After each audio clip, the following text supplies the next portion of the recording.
Good evening. तुमचं स्वागत आहे माझ्या चॅनलमध्ये. तर मी सकाळी आज बनवलेले डोसे बनवल्याच्या नंतर आहे ना बनवली बिर्याणी. कारण आमच्या घरामध्ये डोसे फक्त नाश्त्यासाठीच खाल्ले जातात. परत दुपारी बनवायला लागतं वेगळं जेवण, त्यामुळे मी लवकर अवॉइडच करते जेवण बनवायचं, म्हणजे डोसे बनवायचं जास्त. पण कोण आहे? गुड इव्हनिंग तुम्हाला सर्वांना, माझ्या चॅनलमध्ये स्वागत आहे. आणि मी सकाळी ना बनवलेला डोसा, पण तरीही दुपारी मला बिर्याणी बनवायला लागली, कारण की आमच्या घरी नाश्त्याचं परत डबल हे खात नाही, त्यामुळं मला परत बिर्याणी बनवायला लागली. म्हणजे असं डोसा बनवताना असं ट्रिपल कुटाणा होतं ना, दुपारचं जेवण वेगळं आणि सकाळचा नाश्ता वेगळा आणि चटणी वगैरे ते सर्व, त्यामुळे. आणि म्हणून मी जास्त इतकं बनवायच्या विचारात नाही पडत, भानगडीत नाही पडत की डोसा बनवायचा आहे. पण कधी कधी ठीक आहे, असं म्हणजे इडली वगैरे चांगली लागते काही केव्हा बनवायला.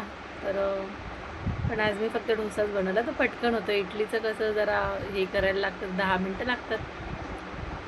मी आता विचार करते की थोडंसं म्हणजे सकाळच्या नाश्त्याला ना वेगळी वेगळी रेसिपी ट्राय करू, कारण की काय ना, पोहे असं म्हणजे म्हणजे जे हलका फुलका नाश्ता आहे तो स्टार्ट करेल बनवायला मी.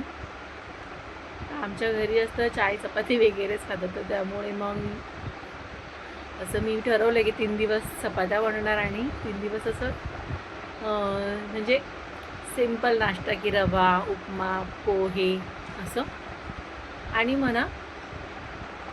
मला काय करायचं होतं, 2 दिवसापूर्वी मला म्हणजे मला बनवायचं होतं ऑइल, पण मी बनवलं नाही. कारण की ना म्हणजे खूप कंटिन्युअसली असं जरा धावपळ वगैरे झाली की मग घरात एकदम काम करायच्या वेळी हालत खराब होऊन जाते, कधी कधी खूप, मग तब्येत पण खराब होते असं. तर त्याच्यामुळे ना इतकं हे जमत नाही आता फास्टमध्ये फटाफट कामं. मी कधी कधी अवॉइडच करते कामं पण करायची जास्त. जेव्हा जेव्हा वर होतं ना, भरपूर त्रास होतो, तेव्हा मी नाही जास्त करत. काल मी बाहेरून आलेले तेव्हा असं वाटलं की अक्षरशः की आता मला जेवण होणारच नाही. पण मग काय झालं, म्हणजे मुलांनी मागवलं बाहेरून, तर गेले खूप पैसे गेले, 300-400 रुपये एका, म्हणजे खूप जास्त चार्ज करतात. ठीक आहे, मेहनत वगैरे त्यांचे आहे पण खूपच जास्त असं महाग असतं. आजकाल इतकं जेवण महाग झालं ना, मला वाटत नाही की कुठे जेवायला गेलो तर मला नाही वाटत की 1000च्या खाली बिल येईल. म्हणजे जितकं म्हणजे असं 4 लोक पण, 2 लोक जरी गेलो ना, तरी पण नान आणि ते असं काही घेतलं, हंडी वगैरे याची, पनीर हंडी किंवा चिकन हंडी, तर मग मला असं वाटतं ना की नानच फक्त 100 रुपयाची असते. म्हणजे मला कळत नाही की इतकं काय सोनं लागलं आहे. ठीक आहे, पण तुम्ही त्याप्रमाणे ठेवा ना, की त्याला थोडीशी घी लावणार तरी किती पण होणार ना, 50पर्यंत तरी दिली पाहिजे होते, 100च रुपये. तर आता असं वाटतं ना की जेवण आहे ना बाहेरचं पण टाळलंच पाहिजे. घरी त्यापेक्षा बनवलेलं चालेल, थोडा पैसे कमी जातील आणि घरचं चांगलं जेवण भेटेल. आणि ना खरंच म्हणजे बाहेर आता पहिल्यासारखं ना खाण्यामध्ये जाऊन खायला त्याला GST पण लागते आणि त्याचं बिलच होऊन जातं. जर आपण 700चं पण घेतलं तर GST वगैरे लागून ते 750-800 असं रुपये होतात. खूपच आता कमी, म्हणजे असं वाटतं आता जाऊच नाही. संडे असू दे किंवा काहीही असू दे, आता वाटतं की नको जायला बाहेर, इतका खर्च होतो ना, म्हणजे खूप खर्च होतो. आणि फॅमिलीसाठी पण वाटत नाही आता जायला संग जाऊन खावं. तर फक्त आपण त्याच्यामध्ये आत्ताच्या महागाईच्या याच्यामध्ये फक्त नाश्ता करू शकतो, की बाबा मेंदूवडा इडली त्याचं पण बिल 200-300 रुपये होतं. आणि असं जेवणाचं झालं तर 1,500-2,000 रुपये पकडून चालायचं. म्हणजे फॅमिलीच्या ह्याच्यासाठी आपण संडेला पण बाहेर आता निघायचं, कारण की सगळ्या गोष्टीवर GST लावतात. ते जेवणावर, याच्यावर, त्याच्यावर. जेवणचे ऑलरेडी पैसे देतोच आहे, ते ऑलरेडी इतके महागच आहे, त्याच्यामुळे GST वगैरे लावतात ते. म्हणजे लिटरली असं वाटतं की नको जायला आता, म्हणजे कुठेच असं वाटलं ना की असं थोडंसं चला फिरून येऊ, जेवू वगैरे. आणि मला वाटतं की पिक्चरला पण बघायला गेलो तरी पण तिकडे तर इतके पॉपकॉर्न वगैरे महाग झालेत ना, म्हणजे मला नाही वाटत मी जास्त कधी घेतले. पण माझ्या मुलीला आवडायचे तेव्हा ते 300 का असं फक्त तो छोटंसं हे जे होता डब्बा, तो मिनीच फक्त 300 रुपयाला. तर मग काय खरं नाही.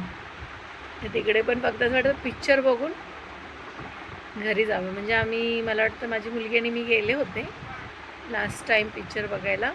त्यावेळी पण मी काहीच नाही घेतलं, बाहेरून घेतलं. तिला बोलले की नको इतकं महाग, तर समोसे पण 150 रुपये, 200 रुपये.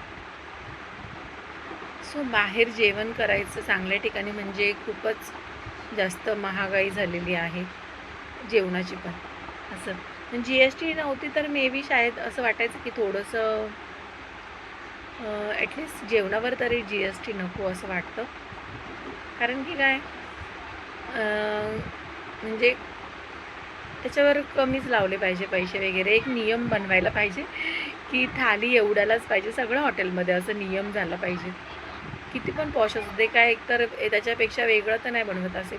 हां, 5 स्टार वगैरेमध्ये ठीक आहे, तिथे कॉमन लोक इतके म्हणजे कॉमनली इतके जात नाही कोणी आपल्यासारखे लोक, मिडल क्लासवाले. पण कोणी आपण असं कधीतरी जाऊ शकतो. पण जसं मिडल क्लास आहे ते इतके असं सिम्पल हॉटेलमध्ये जसं असं म्हणजे काय बोलतात मीडियम असं जरा एकदम पण लो नाही आणि एकदम पण असं मीडियम बजेटमध्ये जातं. तर तिकडे म्हणजे खाण्यापिण्याचं जरा हे करायला पाहिजे त्यांनी की अफोर्ड करू शकतो असं कमी करायला पाहिजे, मला असं वाटतं. सो आता मी खूपच कमी केलं. पहिलं आम्ही कधीतरी जायचो असं हॉटेलमध्ये जेवायला वगैरे, पण आता मला नाहीच पटत, नकोच. आणि टेस्ट पण काय इतकी काही ठिकाणीच चांगली आणि त्याच्यात पण जेवण इतकं कमी देतात ना, त्यापेक्षा ते पूर्ण फॅमिलीला जायचं त्यापेक्षा ते घरी आणून बनवलेलं खूप परवडतं. तुम्ही म्हणजे तुम्हाला असं वाटतं का की खरंच फॅमिलीबरोबर बाहेर जाणं आणि जेवणं म्हणजे भरपूरच महाग झालं आहे? ही आपली पूर्ण फॅमिली गेली तर ती बिल 800 किंवा 700 ठीक आहे, पण ते खूपच जास्त भरपूर प्रमाणात बिल होऊन जातो मीडियम हॉटेलमध्ये सुद्धा. तर तेच मला पण वाटतं की खूप प्रकारे त्यांनी जेवणाचे जे राईस आहे ते कमी करावे प्राईस. की कारण की काय आहे, तांदूळ 1 किलो, चला 1 किलो पण तांदूळ त्यांनी 60 रुपयाचे लावले, त्याच्यामध्ये भात बीट टाकून ते 300 रुपयेपर्यंत जे जर पुलाव जरी मागितलं पूर्ण फॅमिलीला होऊन जायला पाहिजे 400पर्यंत, नाही का? थोडंसं भाज्या वगैरे आणि बनवायचं त्यांचं जे मेहनत आहे. पण सांगूच नाही शकत काहीच. त्यामुळे आता आपल्या हातात तर नाही आहे. ते तर सर्वीकडे असं एक रूल आला पाहिजे की कॉमनली जे लोक आहेत ते येऊन खाऊ शकतात. मग त्याच्यावर पण थोडंसं एक गव्हर्मेंटने एक हे दिलं पाहिजे. पण गव्हर्मेंटच टॅक्स लावते आहे, ते पण काही करू शकत नाही आहे. आणि म्हणजे लोकं पण जे आहेत ते जातात खायला, ज्यांच्याकडे पैसे आहेत ते जातात भरपूर ठिकाणी असं. आणि तिथं थोडंसं जरा हॉटेल मला असं वाटतं ना, हे सगळं ना लोकांनी ना कमी केलं ना, पूर्ण बंद केलं ना, नाही जायचं. तर ना हे मला असं वाटतं की जे हॉटेलवाले आहेत त्यांच्या आपोआप GST पण कमी होईल आणि रेट पण असं त्यांचे कमी होतील. माझं मत ह्या ओपिनियन आहे. पण तुमचं पण असं मत आहे का? असं मी बसल्या आज हे मनात विचार आला म्हणून मी बोलले की महागाई किती झाली आहे ना सगळ्या गोष्टीत. आणि चला ठीक आहे, आज इतकंच माझं. म्हणून मी संडेचं आज आमचं प्लॅन घरातच होता सगळं.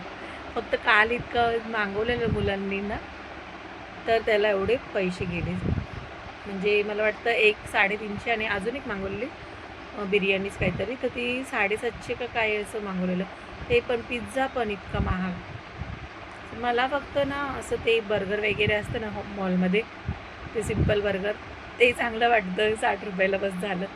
पण असं काही कॉम्बो बिंबो ते ठेवतात ना, त्यांचं ते स्कीम कशी आहे, कॉम्बो वगैरे ठेवलं ना की बाबा ते ड्रिंकचं देतात, ते थोडंसं चिप्सचं देतात, चिप्ससारखं ते पोटॅटो स्लाईस देतात आणि एक हे त्याचं डायरेक्ट 200 कॉम्बोज डायरेक्ट A189 का 200 असं आहे. म्हणजे एक प्रकारे ते बिझनेस ट्रिकच आहे ना, की बाबा जे थोडंसं त्याच्यामध्ये जरा हे करून जास्त पैसे काढायचे.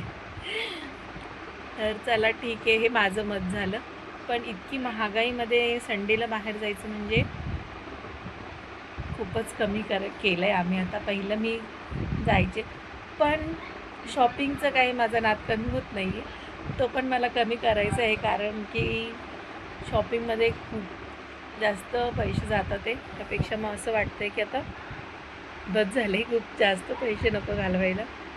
तो तर ठीक आहे, तो तर सर्व म्हणजे तो आता काही करू शकत नाही त्याला. मला सवयी आहे खूप भरपूर.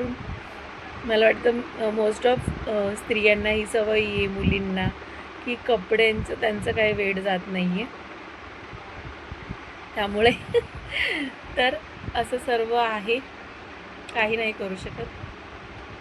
चला मग तुम्ही पण वैतागलेत का ह्या महागाईला? मी तर खूप वैतागले. काहीतरी पर्याय निघायला पाहिजे याच्यावरती.